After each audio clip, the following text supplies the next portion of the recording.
If you're watching last night's big Republican debate, one of the most remarkable things, I'm sure that caught you, is the body language. Mitt Romney reaching out to touch Rick Perry, and both did, well, plenty of finger pointing. Take a peek.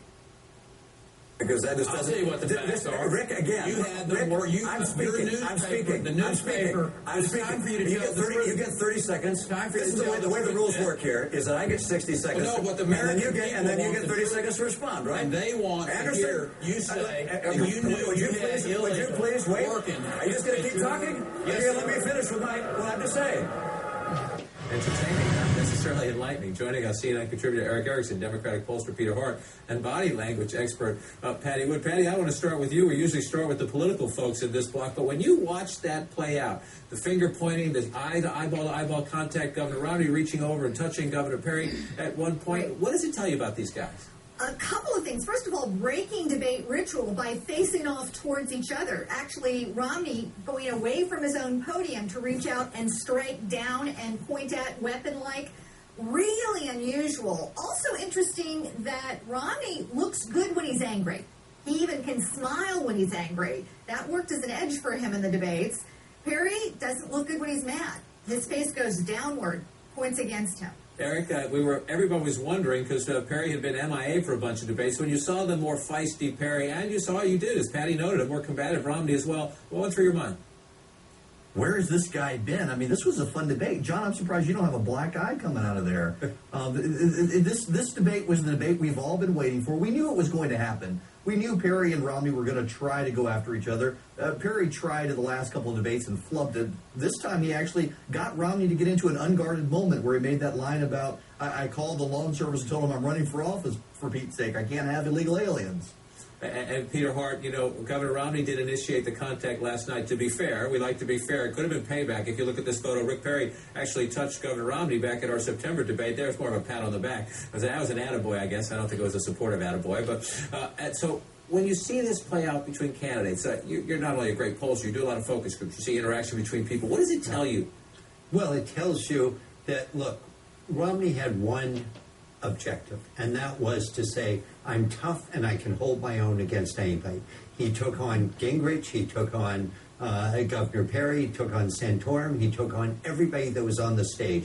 He had a tactical objective, and that was in part controlling everybody, and he did it well. You think he did it well? Another big test, and Patti, I want to come to you first on this with Herman Cain. He's run for office before, but he's never held elective office, and he's on this national stage for the first time. He rises in the polls, and his 999 plan comes under attack, and he's getting it from all sides at the beginning of the debate, and you start to see it in his eyes. I think we can show some pictures. He starts to blink a lot. Senator Santorum's criticizing, see him looking from side to side. The eyes start blinking quite a bit. What does that tell you about what Herman Cain is thinking? It's actually called the Nixon effect for Nixon's eye behavior during the Watergate testimony. It's a sign of high anxiety.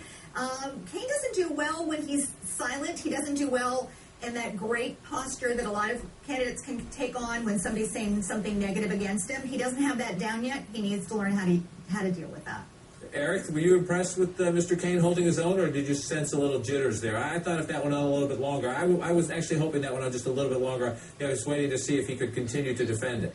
Yeah, you know, you could tell that he was starting to get his dander up. He was getting a little frustrated. But Herman's a guy who smiles through combat. I mean, he survived stage 4 cancer. He's a happy warrior. That, by the way, is why I think he's in first place right now in the polls, is this guy under fire from the others, he's still the happy warrior. He is a happy warrior. Are you impressed with Herman Cain?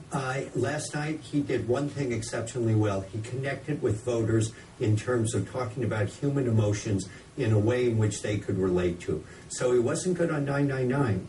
But on everything else, he was connecting, and I thought he did well last night on that part of the debate. I want us to look at the Texas governor a little bit. I was struck when he walked in. He has this kind of stance to him, and it's Texas. George W. Bush had a bit of a swagger. People talked about the smirk. I want you to look at this picture right here. Governor Perry comes out. He's got this wide stance. His chest's kind of puffed out a little bit. I'm hoping we could show it here. Patti, what does that tell you when you just see him there? He's trying to exude confidence. Is it stiffness or is it confidence? Yeah, there is too much stiffness right in this posture. You can tell he's been coached to have more gestures. except most of his gestures are not gravity-defying. They don't go upwards, bringing his energy up. They're downward. So stiff here, needs to bring up his gestures here. Needs to bring up his gestures here. All right, Patti, we're going to let you go because when we come back, we're going to talk pure politics. We'll spare you from that, but we'll bring you back after another debate. Excellent insights. We appreciate that. Eric and Peter are going to stand by next. Today's developments on the campaign trail, including Rick Perry's swat at shape-shifting politicians. Just who might he be thinking of?